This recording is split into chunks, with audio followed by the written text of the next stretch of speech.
coisas de processos patológicos que acontecem com a idade. Um deles é a fibrose, tá? Então, não importa qual tecido a gente esteja falando, num determinado momento, os processos de fibrose, eles começam a ser muito mais frequentes do que os processos de renovação celular. Então, a pele, os ossos, a musculatura, todos os órgãos acabam, por conta das diversas injúrias que esse paciente vai sofrendo com o tempo, acaba sendo substituído por um tecido fibroso. Então, eu vou começar falando sobre o que acontece com o fígado e a vesícula biliar durante o processo de senescência.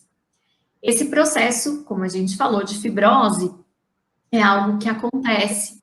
Por algum motivo, isso a gente vai ver em alguns pacientes um pouco mais e em outros um pouco menos.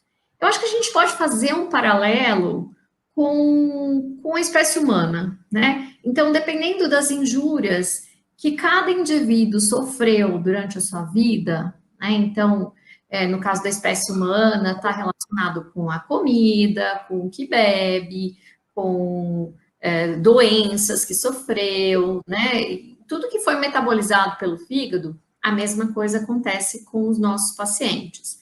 Então, se ele sofreu diversas injúrias, se ele sofreu alguma infiltração de um outro tecido, por exemplo, no caso dos gatos, né, que eles sofrem mais infiltração de tecido gorduroso do que nos cães. Então, esses hepatócitos, eles vão morrendo e eles não vão sendo repostos. Então, acontece no final do certo período da vida adulta, para entrar na vida do idoso, né, esse número de hepatócitos começa a diminuir. E o desenvolvimento da fibrose hepática é bem evidente. Como é que a gente vai ver isso na imagem ultrassonográfica? É muito comum a gente ver imagens como essa daqui, né?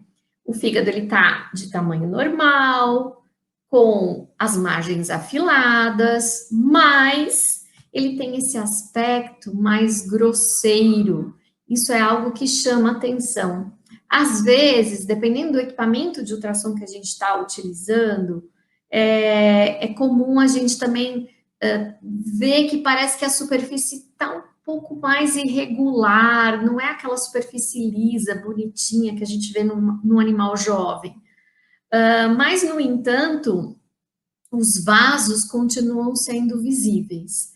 Tá? Então, a gente vê vasos, não são aqueles vasos lindos, bonitos, que a gente vê num animal, por exemplo, bem jovenzinho, num filhote, né? Mas ainda a gente consegue ver vaso. Então, esse aqui seria o fígado típico de um paciente idoso, né? Que se for feito aí uma biópsia nesse fígado, vai ser percebido que o número de hepatócito em relação ao normal é um pouquinho menor, que tem um pouco mais de fibrose. Isso acontece mais na espécie canina. E na espécie felina, o que acontece com os gatos? Já nos gatos, como existe uma predisposição à infiltração gordurosa, isso por conta do manejo, né, do tipo de vida que eles acabam levando enquanto pet, né, a tendência à doença hepática gordurosa é muito maior, tá?